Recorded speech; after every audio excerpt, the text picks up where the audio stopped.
Welcome students. Today we learn conditional formatting part 1. It is our fourth class of Microsoft Excel. So we start conditional formatting. यह एक special feature है जिसके द्वारा किसी भी cell या सेल के रेंज के ऊपर हम कंडीशन के ऊपर आधारित फॉर्मेटिंग सेट कर सकते हैं. It is a feature of Excel which allows you to apply a format to a cell or a range of cells based on certain condition on criteria. So today we learn highlight cell rule and top bottom rules and clear rules. So first we learn highlight cell rule.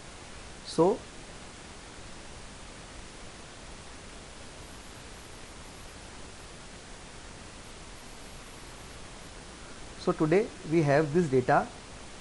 So we want to highlight whose marks is greater than 75. So what is our condition? हम उन लोगों को highlight करना चाहते हैं जिनके marks 75 से ऊपर है. इसलिए अपन डेटा को सेलेक्ट करते हैं जहाँ पर अपने को कंडीशनल फॉर्मेटिंग अप्लाई करनी हो. होम टैब के ऊपर सेलेक्ट करने के पश्चात conditional formatting highlighting cell rules, यहाँ पर ये सभी फॉर्मूले दिए गए हैं. Greater than, less than, between, equal to, text that contains a date of occurring and duplicate value. जो हमारी आवश्यकता है उसके अकॉर्डिंग हम ये काम कर सकते हैं. तो अभी हमारा सवाल यह है जिसके भी मार्क्स 75 से अबव है उसे हमें हाईलाइट करना है. तो हमने ये सिलेक्ट किया ग्रेटर दैन. जो कंडीशन में लिखे थे वो हम यहाँ लिखेंगे. तो हमारी कंडीशन है जिसके मार्क्स 70 से अबव है. तो यहाँ पर फॉर्मेटिंग दी हुई है जैसे light red fill with dark red text, या हमको और कोई अलग फॉर्मेट सेट करना है तो हम कस्टम फॉर्मेट के द्वारा सेलेक्ट कर सकते हैं. जैसे हमने कस्टम फॉर्मेट सेलेक्ट किया, हमने कहा कि हमारा कलर ब्लू हो जाना चाहिए और वह टेक्स्ट बोल्ड हो जाना चाहिए. ओके. तो देखिए जिसके भी मार्क्स 75 से अबव है वह सभी हाईलाइट हो गए हैं. बाद में यदि हम किसी डेटा को चेंज करते हैं, जैसे हमने सोहन के मार्क्स 52 हैं मैथ्स में, जो हमने 87 की है, तो ऑटोमेटिकली वह फॉर्मेटिंग इसके ऊपर अप्लाई होगी. एक बार वापस से करते हैं. अपन ने डेटा सेलेक्ट किया. इस बार हमारा कंडीशन ये है जिसके भी मार्क्स लेस देन है 40 से, तो वह रेड हो जाए. तो हमने यहाँ से सिलेक्ट किया कस्टम फॉर्मेट और बोल्ड, और वो रेड हो जाए. Okay.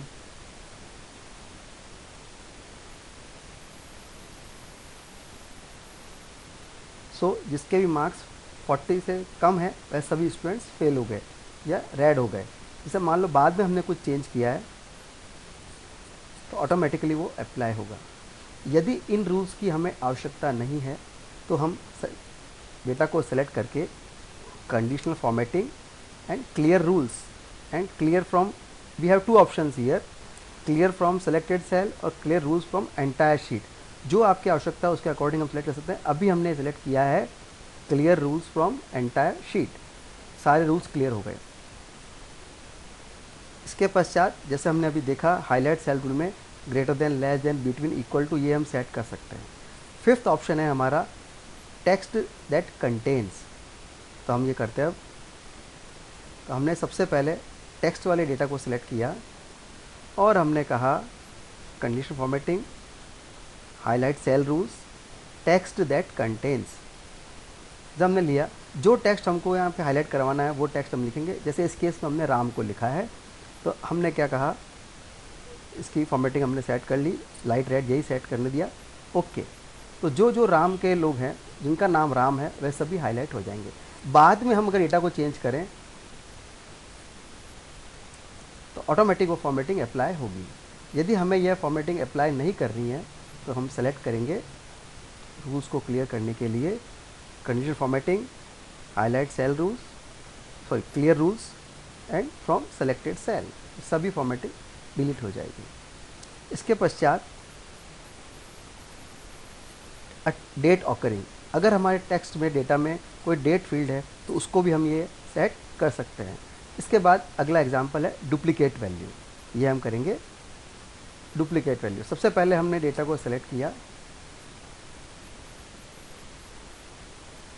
Conditional formatting, highlight cell rules और duplicate value.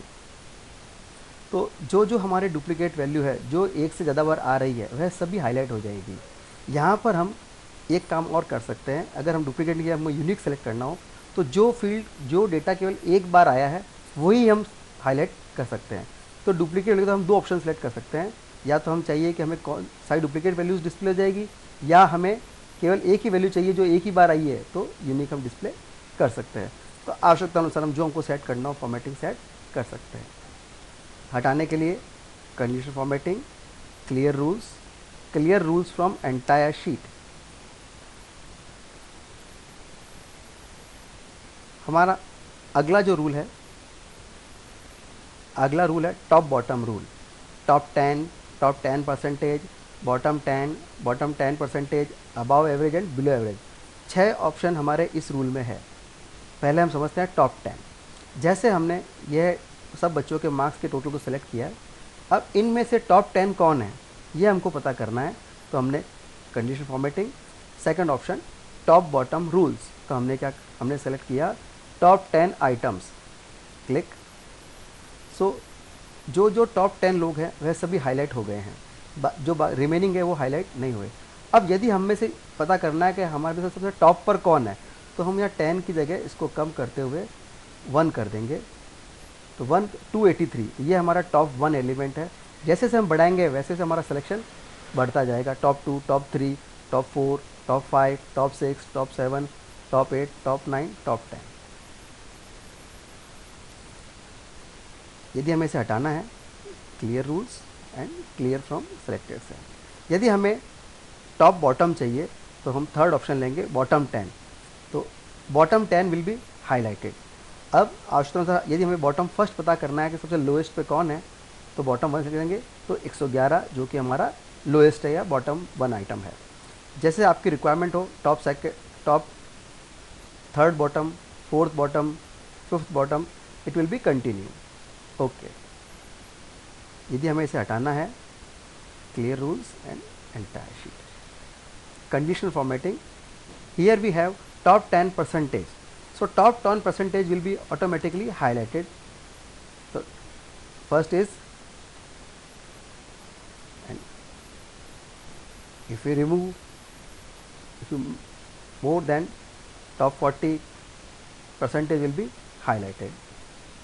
Same thing apply for top bottom percentage. First we clear the rule. So here another option is above average or below average.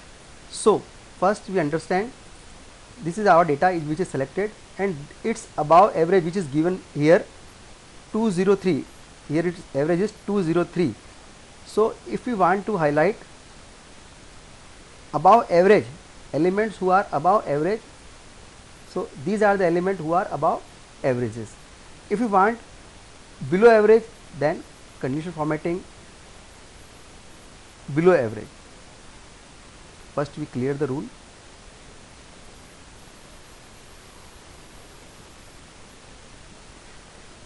So if we want below average, then we select below average. So elements who are below average which will be highlighted. So those elements are below average which are the highlighted. So today we learned conditional formatting, how we can set formatting on a condition. So we learned 2 rules, highlight cell rule and highlight and top bottom rules, and how we can clear the rules we learned today. So I hope you understand. That's all for the today.